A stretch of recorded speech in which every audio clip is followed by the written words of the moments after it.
राज्यसभा में घोषित कर दिया है कि वो अयोध्या के राज सिंहासन पर नहीं बैठेंगे। उस पर केवल बड़े भाई का अधिकार है। अपने स्वामी के इस धर्माचरण और उनके त्याग पर आज मेरा मस्तक गर्व से ऊंचा हो गया है। आज मैं तुम्हें अपना मुंह दिखाने योग्य हुई। उर्मिला, इतने दिनों तक इस कलंक का बोझ लिए मैं इसीलिए तेरे सामने नहीं आई। सुन, आर्यवन जा रहे हैं। हाँ, बड़े भैया, भाभी और लक्ष्मण भैया को लाने। अच्छा, हाँ, सब जाएंगे? सब जाएंगे तो सभी जाएंगे। सारी प्रजा भी उतावली हो रही है। सभी अपने राजा को मनाकर लौटा लाने के लिए साथ जाना चाहती है। और हाँ, आर्य ने नगर में घोषणा भी करा दी है कि जो जाना चाहे साथ चल सकता है। साथ चल सकता है? हाँ, हम भी? अरे हाँ पगली, हम भी। आप साथ जाकर क्या करेंगी? हम वन में कोई भ्रमण के लिए नहीं जा रहे हैं, राम भैया को वापस लाने जा रहे हैं। मैं अपने लिए नहीं कह रही नाथ। उर्मिला की मौन व्यथा को देखकर हृदय कांप जाता है। यदि आप उसे केवल एक बार लक्ष्मण भैया के दर्शन करा देंगे। तुम एक बार दर्शन की बात कर रही हो देवी? मैं लक्ष्मण को अपने साथ ला रहा हूँ। क्या आप लोगों को मेरे लक्ष्य की सफलता में कोई संदेह है? नहीं स्वामी, नहीं। हम तो क्या, सारी अयोध्या आपकी सफलता के लिए प्रभु से प्रार्थना कर रही है। तो बस उर्मिला से कह दो अपने पति के स्वागत की तैयारी करें। अब विरह के दिन समाप्त हो गए। अब श्री राम के राज्याभिषेक का उत्सव मनाने की तैयारी करो। उस समय हम उनके साथ तमसा नदी तक साथ गए थे, तब वो हमारे साथ छल करके हमें सोता हुआ छोड़कर चले गए थे। अब हम राजकुमार भरत के साथ जा रहे हैं। अब कहाँ जाएंगे वो? अब हम उनको और राजकुमार लक्ष्मण और रानी सीता को साथ लेकर ही लौटेंगे। हाँ, तब तक हम तुम्हारे लिए 1.25 मन बतासे के प्रसाद तैयार रखेंगे। हाँ, तू बतासे की प्रसाद तैयार रख, हम अवश्य लेकर लौटेंगे उनको। अरे सुना, श्री रामचंद्र जी को लेने के लिए भरत सेना लेकर वन को जा रहे हैं। हमने भी सुना है। बापू, बापू, राजकुमार भरत श्री राम जी को लेने वन जा रहे हैं। उन्होंने घोषणा की है कि नगर में से जो भी कोई उनके साथ जाना चाहे वो जा सकता है। बापू, मैं भी उनके साथ जाऊं? जा, अवश्य जा। जाकर उनके चरणों में शीश नवाना। अरे उनके तो दर्शन से भी पुण्य होता है रे। बाबू, भाभी, राजकुमारों के साथ राजमाताएं, मंत्री, गुरुदेव, सेनाएं सब जा रहे हैं। उनके लिए रास्ता ठीक करने के लिए कारीगर, यांत्रिक, शिल्पी, पेड़ काटने वाले सब दल बनाकर जा रहे हैं। मुझे भी उस दल के साथ जाने की आज्ञा हुई है। तो सबसे पहले तुम्हें राम जी के दर्शन होंगे ना? हाँ। अरे बिटुआ, हमसे तो चला नहीं जाता, नहीं तो तुम्हारे साथ हम अवश्य चलते।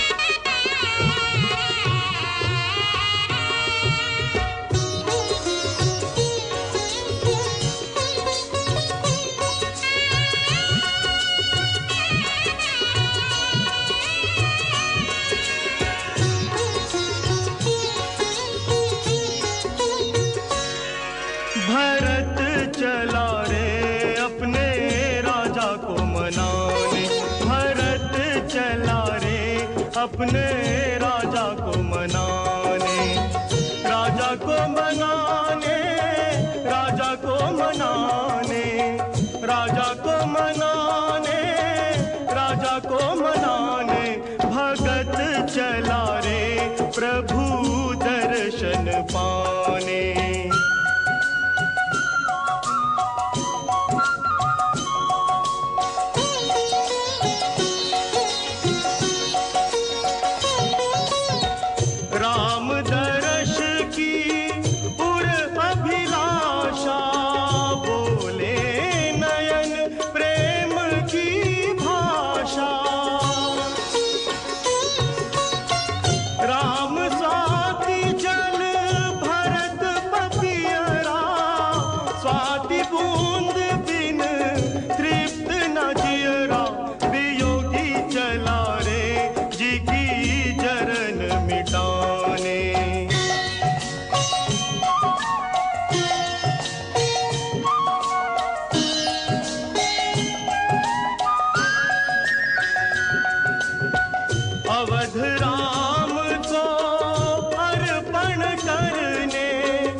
को मनाने, राजा को मनाने, भैया को मनाने, भारत चला रे अपने राजा को मनाने।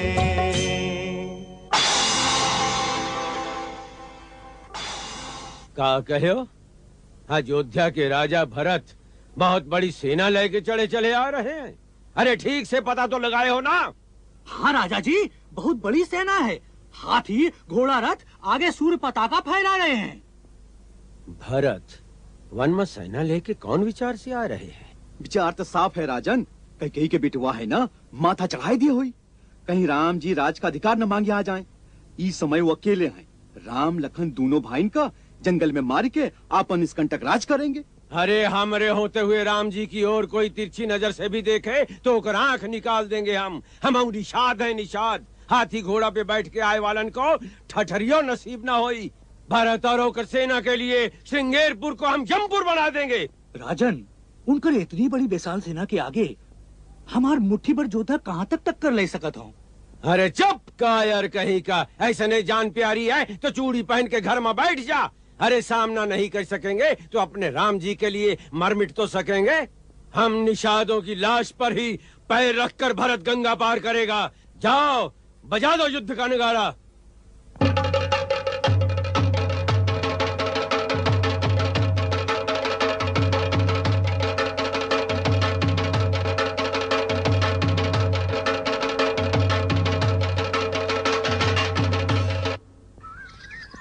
मेरे प्यारे योद्धाओं, आज कृपा निधान श्री राम जी के नाम पे मर मिटे की घड़ी आई है। जाना था क्यों? हमरे प्रभु जी तो अयोध्या का राजपाट एक क्षण में भरत लाल का दान कर दिए रहे। पर आज जो है राजा भरत अपन पूरी सेना लाई के निकल पड़ा है।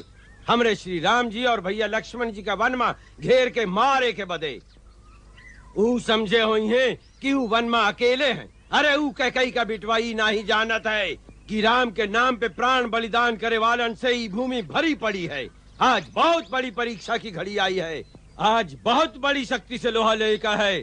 हम गंगा मैया की सौगंध उठाए के कहत हैं कि हमरे जीते जी राम जी का शत्रु गंगा पार नहीं कर सकेगा। गंगा के सारे घाट को घेर लो, जंगल की झाड़ियों में धनुष्वान और खड़ग उठाकर मोर्चा जमा लो। गंगा मैया की धवल धारा रक्त से लाल कर देंगे। भरत की सेना के रंड मुंड आज गंगा में बहेंगे। वीरों याद रखना, युद्ध में मरना और वो गंगा जी के तट पर, और वो भी प्रभु श्री राम जी की रक्षा में। अरे जीतेंगे तो श्री राम जी की सेवा करेंगे और मरेंगे तो सीधे मोक्ष मिलेगा। किंतु भरत तो क्या, स्वयं काल भी राम जी की ओर आगे बढ़ा तो काल के लिए भी हम निषाद काल बन जाएंगे। हाँ हाँ, हम काल के लिए काल बन जाएंगे। हमरे जीते जी भरत गंगा पार नहीं जा सकता है। तो सब बोलो श्री रामचंद्र की जय, रामचंद्र की जय। निषाद योद्धाओं आगे बढ़ो। ठहरो राजन, ठहरो। बिना शगुन विचारे जोश में मतवाले होकर कूच कर जाओगे। हाँ, ये हमसे भूल हो गई, कारण समय कम है। परंतु बिना विचारे कार्य में पछताना भी पड़ता है। हमारा शगुन आपके विचार से विरोध में कह रहा है। पहले भरत से मिल लो, जान लो उनके मन का भाव क्या है। हमारे विचार से युद्ध की नौबत ना आई। आपका ही विचार है तो हम उसी अनुसार कार्य करेंगे। युद्ध में तो कभी कौनों का भला हुआ ही नहीं। योद्धाओं, तुम सब जाकर गंगा के घाटों में डट जाना और झाड़ियों में छिपे रहना। हम जाए के भरत जी से भेंट करेंगे, भेद जान लेंगे उनका भाव मित्रता का है या शत्रुता का। बैर और प्रेम छिपाए नहीं छिपताएं। हमार संकेत होने पर ही घात करना, समझे?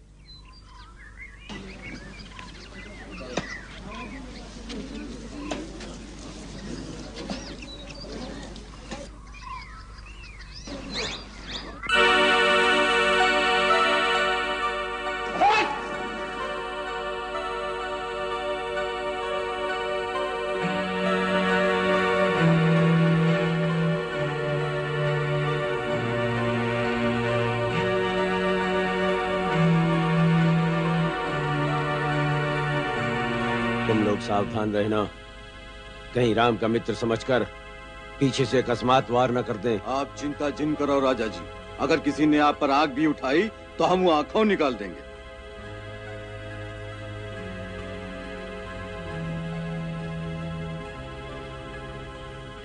कुमार, ये श्रृंगवीरपुर यहाँ के राजा निषाद राजगोह है। वो श्री राम के परम भक्त, पर श्री राम उन्हें अपना मित्र और सखा मानते। क्या श्री राम उन्हें अपना मित्र मानते हैं? तब तो वो मेरे लिए भैया राम के समान है। आर्य सुमंत्र, मुझे उनके शीघ्र दर्शन कराइए। अयोध्या के राजा भरत कुमार को निषाद गुहू का जोहार। राजा हमार जोहार। लो, वो स्वयं आ गए।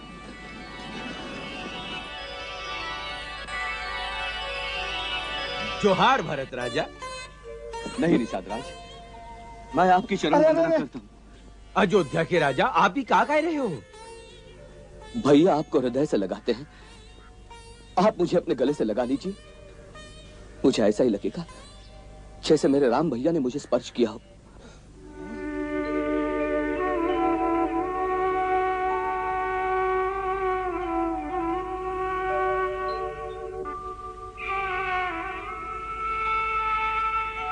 आप मुझे इस योग्य नहीं मानते ना? ठीक है, मेरे पापों का यही दंड है। नहीं नहीं भरत भैया, नहीं नहीं मोर भैया, हमसे भूल हो गई।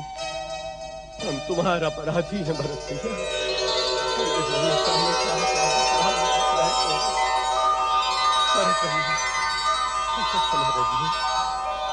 हम पापी हैं। हमारे श्री राम के भाई के लिए हमारे मन में कैसन विचार उठते हैं।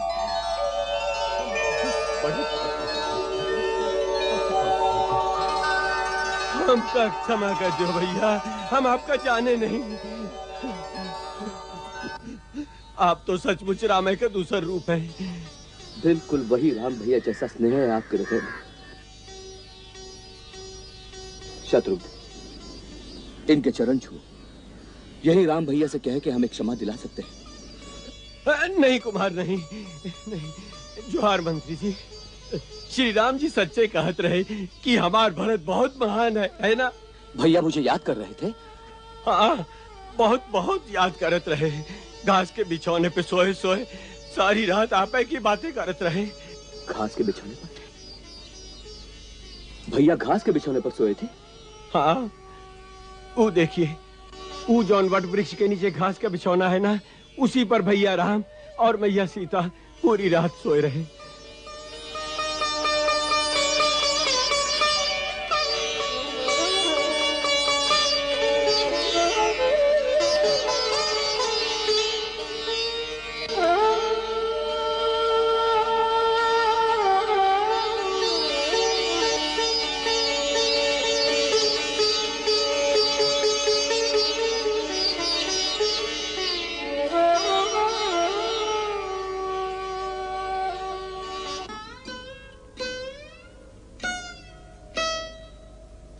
भैया और भाभी सूखी घास पर सोए?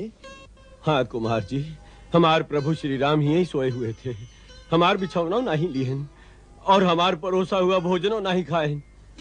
कंद मूल खाए और गंगा जी का जल पी के अपन पेट भर लिया। और दूसरा ही दिन नंगे पैर ही चित्रकूट की ओर चल दिए। हाय रे अभागे भरत, भैया सूखी घास पर पड़े रहे और तू महलों के रेशमी बिछौनों पर सोता रहा। आर्य सुमंत्र, यहां से मैं भी पैदल नंगे पांव चित्रकूट तक जाऊंगा। जब तक भैया के दर्शन नहीं हो जाते अन्न ग्रहण नहीं करूंगा। स्वामी कंदमूल खाए और सेवक राजभोग खाए। धिक्कार है ऐसे सेवक पर, धिक्कार है।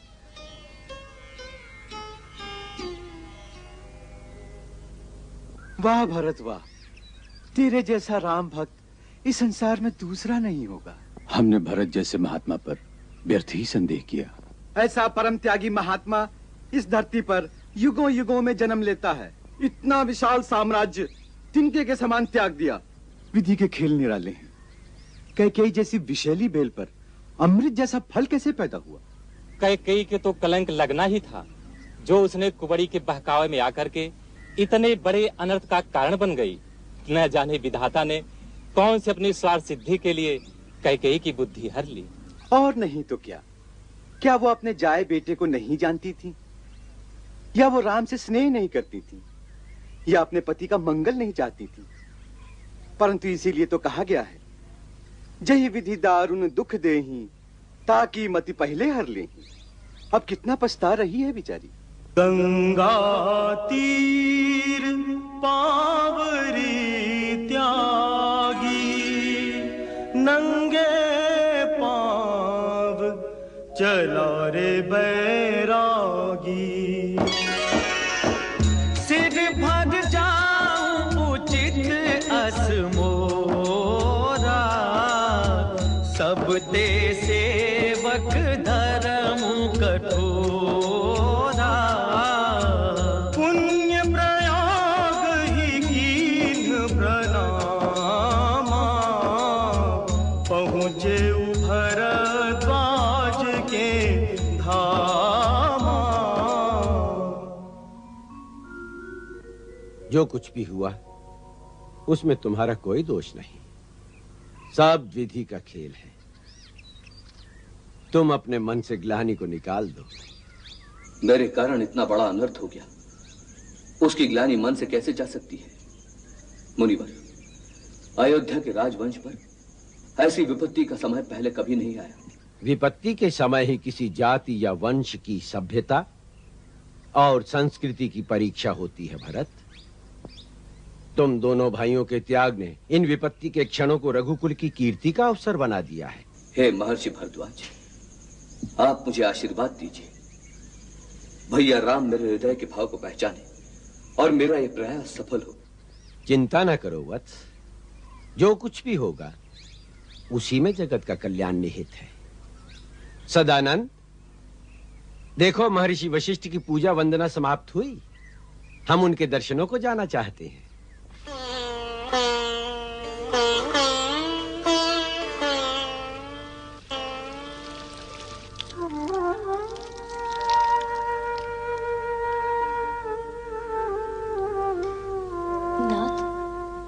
आज मैंने बहुत विचित्र सा स्वप्न देखा है। क्या सीते? मैंने देखा जैसे भरत जी समाज सहित यहाँ आए थे। सबके मुख मलिन और मन दुखी लग रहे थे। यह स्वप्न तो शुभ नहीं दिखाई देता। मुझे भरत की चिंता है, वो हमारे विरह में रोगी भी हो सकता है। भाभी, मैं जंगल से लकड़ी लेकर आता हूं। लक्ष्मण, शीघ्र वापस आना, हम कुछ चिंतित हैं। सीता ने एक दुःस्वप्न देखा है। कैसा स्वप्न भाभी? यही कि भरत दुखी है। उसे काहे का दुख? उसका तो अब तक राज अभिषेक हो गया होगा, राजा बनकर आनंद से रह रहा होगा। तुम उसे नहीं जानते लक्ष्मण। वो मुझे इतना अधिक स्नेह करता है कि उस पगले ने राज्याभिषेक भी रो रो कर कराया होगा, माता और पिताजी की आज्ञा से विवश होकर। भैया, आप सबको अपने जैसा सीधा और सरल समझते हैं। ये लक्ष्मण बचपन से भरत से लड़ाई करता रहता है। उन दोनों में आपके स्नेह के लिए स्पर्धा है ना?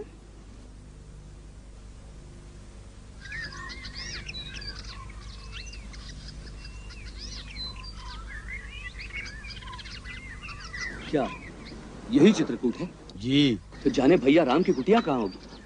आप चिंता मत करें कुमार, हम मनई भेजे, अभिनय पता लगाए के आ जाए। कुमार, मैंने श्री राम की कुटिया ढूंढ ली है। उनकी कुटिया इसी स्थान पर है। वो पेड़ों का झुरमुट दिखाई देता है ना, ठीक उसकी दूसरी तरफ। वो इस समय राजकुमार लक्ष्मण और देवी सीता सहित वहाँ विराजमान हैं। क्या भैया विराजमान हैं? चलिए गुरुदेव, आप ये चढ़ाई शीघ्रता से चढ़ नहीं पाएंगे। आप माताओं को लेकर धीरे धीरे आइए, बाकी सब लोग यहीं विश्राम करेंगे। आइए चलिए।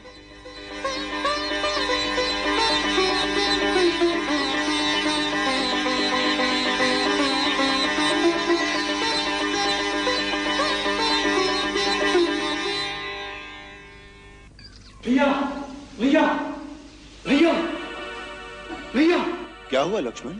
आ गया है, अपने साथ सेना भी लाया। इन फूलों को छोड़िए भैया, शस्त्र उठाने का समय आ गया है।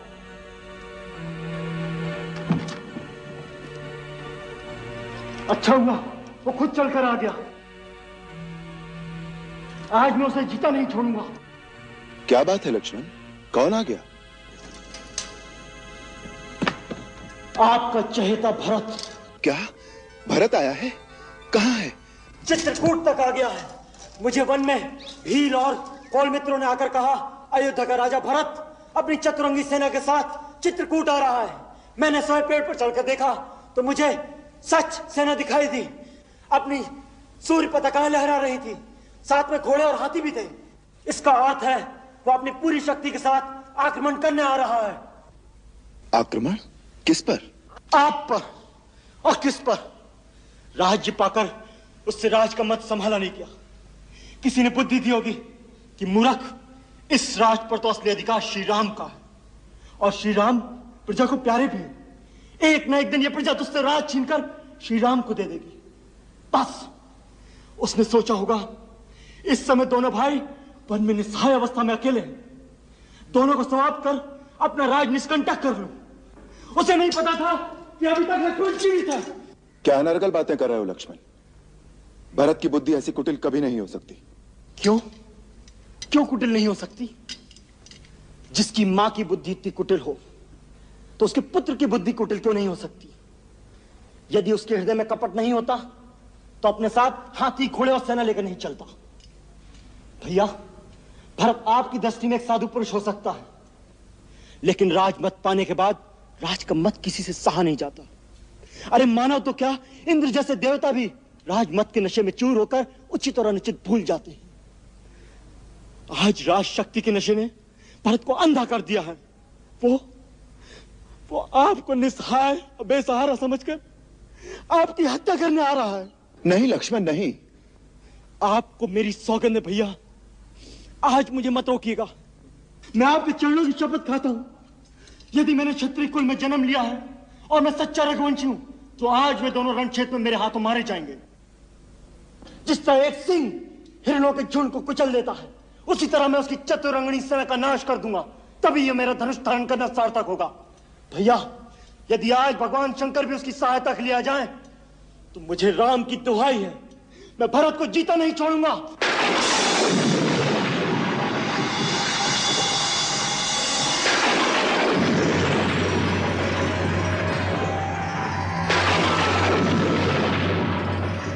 सावधान लक्ष्मण, सावधान। तात प्रताप प्रभाव तुम्हारा, को कह सके को जान निहारा। तुमने भरत को मारने की जो प्रतिज्ञा की है उसे तुम निश्चय ही पूरा कर सकते हो, किंतु वेदों और विद्वानों का कहना है कि मनुष्य को कोई भी ऐसा कठोर कर्म करने से पहले उसके उचित या अनुचित होने पर विचार अवश्य कर लेना चाहिए। कोई बड़ा और महत्वपूर्ण कार्य बिना सोचे समझे अकस्मात नहीं कर देना चाहिए, जिससे पीछे पछताना पड़े। इसलिए उचित अथवा अनुचित की बात सोचकर और इसका परिणाम क्या हो सकता है, इसका विचार करके ही युद्ध के लिए धनुष उठाओ, क्योंकि युद्ध में सर्वदा हानि अधिक होती है, लाभ कम होता है।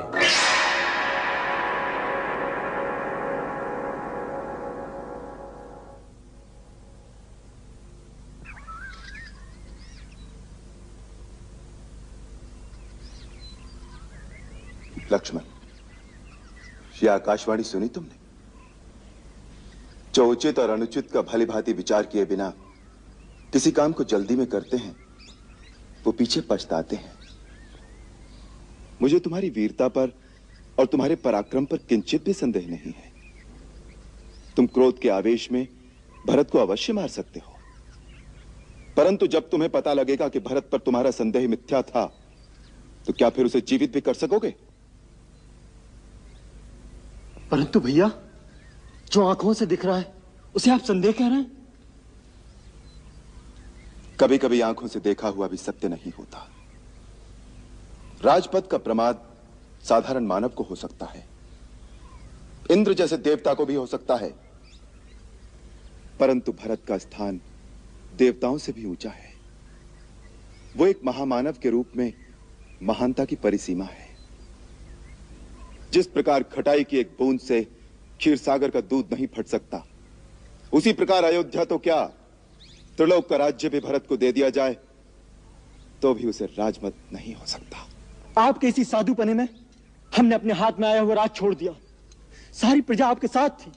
आपका एक संकेत होता तो प्रजा महाराज को आपका राज अभिषेक करने में विवश कर देती, और प्रजा के बल पर मैं अपने पिता का वचन झूठा कर देता। लक्ष्मण, पिता और पुत्र का नाता प्रजा के मतामत से निर्धारित नहीं होता।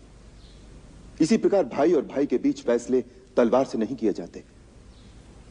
भरत को मारकर जिस राज्य की तुम कल्पना कर रहे हो, तनिक सोचो कि उसका परिणाम क्या होगा।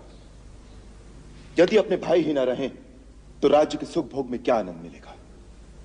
यदि मेरे सुख में तुम तीनों भाइयों का भाग ना हो तो वो सुख मेरे लिए विष के समान है। और यदि तुम्हें राज्य की लालसा है तो मैं तुम्हारी शपथ खाकर कहता हूं लक्ष्मण, मेरे एक संकेत मात्र से भरत वो राज्य तुम्हें दे देगा। नहीं भैया नहीं, मुझे राज की अभिलाषा नहीं, परंतु यदि भरत के मन में पाप हुआ तो, यदि उसने प्रहार किया तो उसी को प्रहार करने दो। वो हमारा राजा है, हम अपने राजा के सामने शस्त्र नहीं उठाएंगे। भैया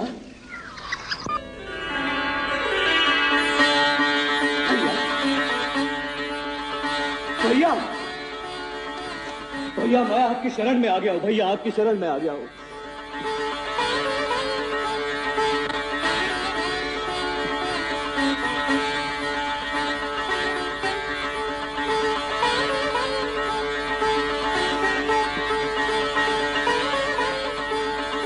भरत,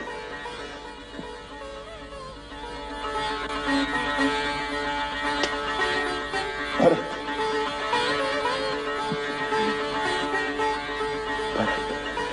मेरे भाई,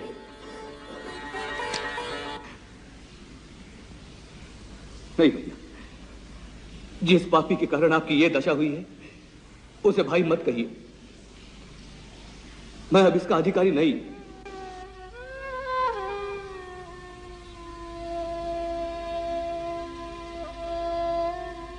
भाभी भाभी भाभी मुझे क्षमा कर दीजिए भाभी।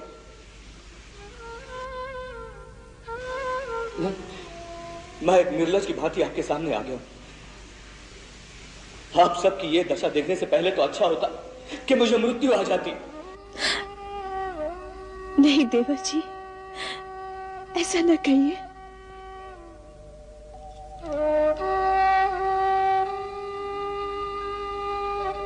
प्रणाम भैया, प्रणाम। नहीं लक्ष्मण, मैं इस योग्य नहीं कि तुम मुझे प्रणाम करो। मेरे मन में पाप नहीं, मैं स्वयं मूर्तिमान पाप हूं, जिसके कारण भैया, भाभी और तुम्हारी ये दशा हुई है। ऐसे पापी को प्रणाम मत करो।